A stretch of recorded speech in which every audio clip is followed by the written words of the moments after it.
Here's how I used Neville Goddard's techniques to overcome obstacles while trying to start my own business. I arrived in a foreign country in the early 90s and was really eager to find a job as an ESL teacher. While I did find a job, the language school that I worked for was so completely disorganized that 4 out of the 5 classes they gave me to teach my first week were wrong. I remember coming home on Friday, having spent over 20 hours that week in traffic all over the city to the wrong places to teach. I only earned income from a 1-hour lesson I taught. I realized that the money I made from teaching that 1-hour lesson wasn't even enough to cover the week's transportation expenses. I decided then and there to someday open up my own language school, which would be much better organized and treat its teachers a lot better as well. I had a bit of an entrepreneurial spirit in me. For years, I nurtured the dream and took advantage of every opportunity that came my way. I had plenty of people willing to invest, but for whatever reason, each opportunity just seemed to slip between my fingers. Over the years, about 8 or 9 opportunities came my way. Some of the people involved just used me to start up a school which they owned, and once it became operational, they kicked me out. Others used me to write a curriculum which they could get approved and start their own school.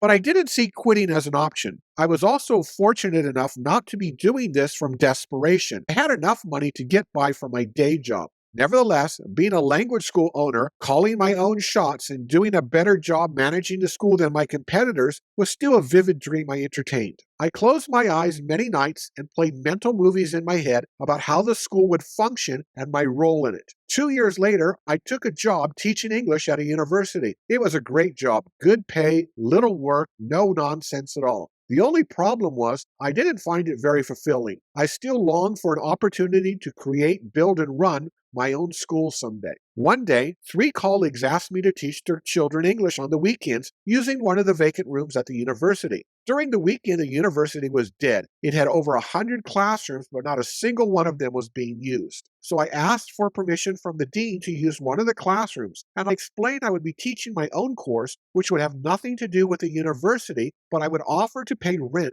to use one of the empty classes. He said, "Well, go ahead and use one of the classrooms. We won't charge you." Great. I started with only 4 students. Then by the end of the semester, it grew to 20 kids. The next semester, I had 40 kids wanting to study with me. I hired an assistant instructor, paid the university 50% of my earnings to use their empty classroom. Over 3 years, the entire enterprise grew up to about 120 students. That was spread out over 6 classes on the weekend. The university was taking a huge cut, 80% of the income, but doing absolutely nothing to help me. I was earning the university enough money so that they could hire an additional 2 full-time foreign instructors, which they did.